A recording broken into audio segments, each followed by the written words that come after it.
I slammed the car door shut, the crisp morning air biting at my cheeks as I jogged up the gravel path to my parents' old Victorian house.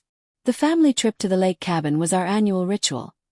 Mom's famous blueberry pancakes waiting, Dad's bad jokes, my sister Lena's eye rolls, and my brother Mark's endless stories about his latest tech startup. I'd driven through the night, fueled by black coffee and anticipation, ready to bury the hatchet after last year's blow-up over the will. But as I reached the porch, something twisted in my gut. The front door hung slightly ajar, a sliver of darkness peeking through like a wound. No cars in the driveway. No lights on. I pushed it open, calling out, "Mom? Dad? Anyone home?" Silence, except for the frantic scrabbling of nails on hardwood. Then a golden blur barreled into me. Sunny, our family's golden retriever, whining and leaping, her tail thumping wildly against my legs. She was ecstatic, but her fur was matted, her eyes wild with desperation. The house reeked of stale air and something metallic, sharp. I flipped the light switch. Nothing. Power out. My heart pounded as I stepped further in, Sunny pressing against my thigh like she hadn't seen a soul in days. The living room was a frozen tableau of chaos. Coffee table overturned, cushions slashed open with stuffing spilling out like guts. Shattered glass from the family photo frame crunched under my boot. Our last Christmas picture, faces smiling obliviously. Blood. Oh God, blood smeared across the Persian rug Mom had cherished, dark and congealed. My knees buckled. What the hell happened here? I whispered, voice cracking. Sunny licked my hand, her warm tongue a stark contrast to the icy dread coiling in my chest. I fumbled for my phone, dialing 911, but the signal bars mocked me. Zero. Rural curse. Rage bubbled up first, hot and unbidden. Who did this? Burglars. Some random psycho. But as I stumbled into the kitchen, the fury morphed into a hollow ache. Drawers yanked out, contents dumped, silverware scattered like bones. The fridge hummed faintly on generator power, door ajar, milk curdled. They'd been gone at least a day, maybe two. I pictured Mom's frail hands clutching her walker, Dad's bellowing laugh silenced. Lena, my little sister, always the peacemaker, had she screamed? And Mark, the golden boy, probably fighting back with that smug confidence of his. I sank to the floor, Sunny curling into my lap, her head heavy on my knee. Heartbreak crashed over me like a wave, pulling me under. We'd had our fights. God, the inheritance squabbles after Grandpa died. Mark accusing me of greed when I questioned the uneven split. But family was family. Or so I'd thought. Denial whispered lies. Maybe they escaped. Maybe it's not their blood. But the stains told a different story, pooling under the dining table where we'd shared so many meals. Pushing Sunny aside gently, I forced myself upstairs, each creak of the stairs amplifying the silence. Parents' bedroom. Bed unmade, closet doors flung open, clothes gone. Weight gone. Not ransacked, but selectively emptied. Hangers bare, drawers pulled but not dumped. My pulse quickened. In Lena's room, same thing. Suitcases missing, her jewelry box intact but passport drawer empty. Mark's office. Laptop gone, files shredded into confetti on the floor. Note. Tucked under the keyboard remnants. A crumpled paper in Mark's precise handwriting. My hands trembled as I unfolded it. Alex, if you're reading this, it's too late. We couldn't wait for you to ruin everything again. The trip was a cover. We're starting over without your poison. The blood. Pigs from the butcher, stage the scene, collect the insurance. You'll be the prime suspect, the estranged son who showed up late. Enjoy the dog. She's yours now. Don't come looking. Or do. It'll be fun watching you burn. Mark. The paper slipped from my fingers, fluttering like a dying bird. Betrayal hit like a sledgehammer to the chest. Sharp, splintering. Not kidnap. Not dead. They'd faked it all. Abandoned me, framed me to escape. What? Debts. Dad's gambling. Or just to cut me out for good. Humiliation burned in my throat.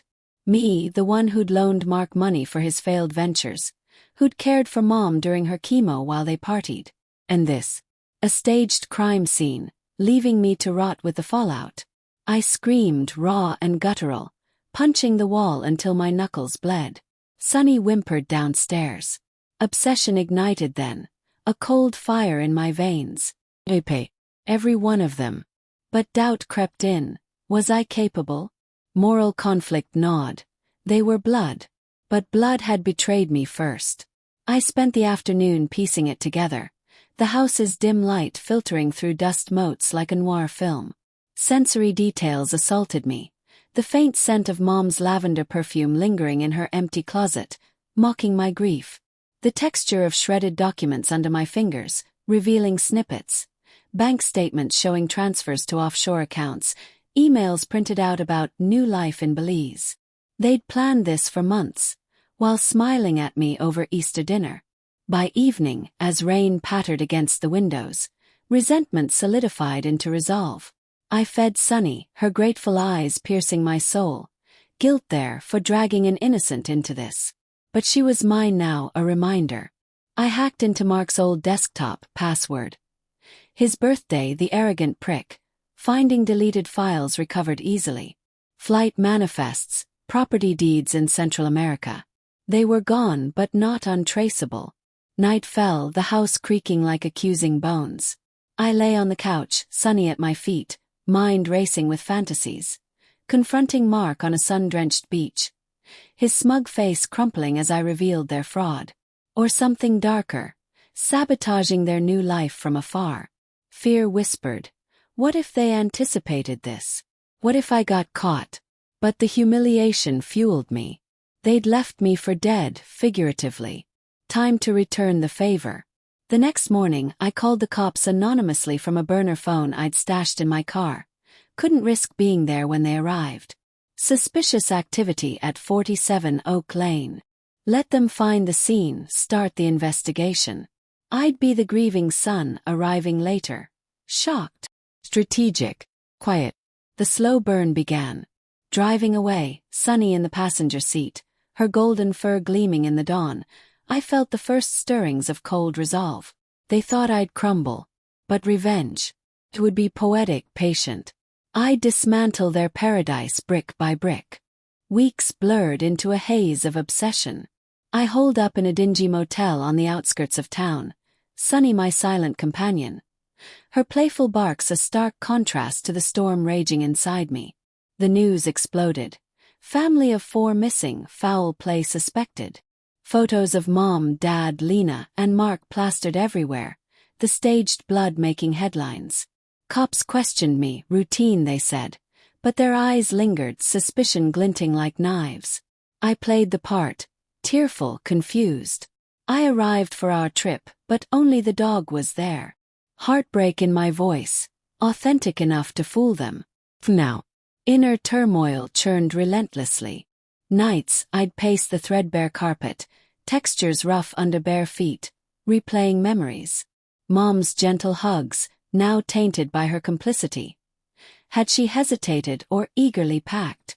Dad's gruff advice, hollow now. Lena, my confidant, who'd whispered secrets to me as kids. How could she? And Mark, the architect. Resentment festered into hatred, layered with guilt. Was I the poison he'd called me? My past mistakes, the affair that ended my marriage, the loans I demanded back, had they pushed them to this? But denial faded.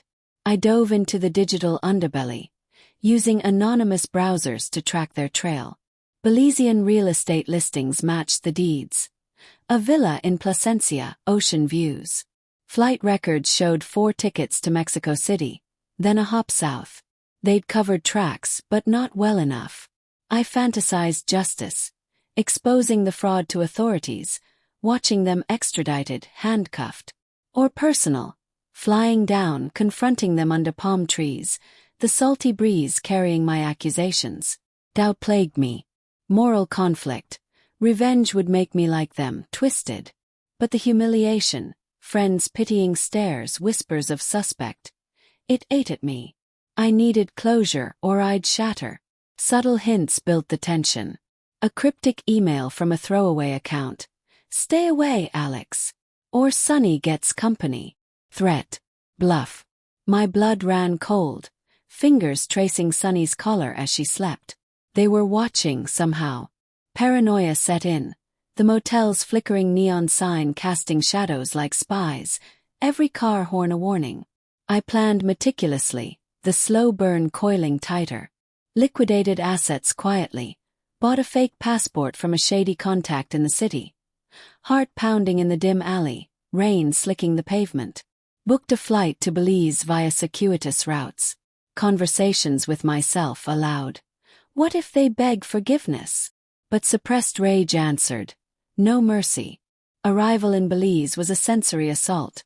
Humid air thick with jasmine and sea salt, bustling markets alive with colors and chatter. I rented a jeep, dusty roads jarring my bones as I drove to Placencia.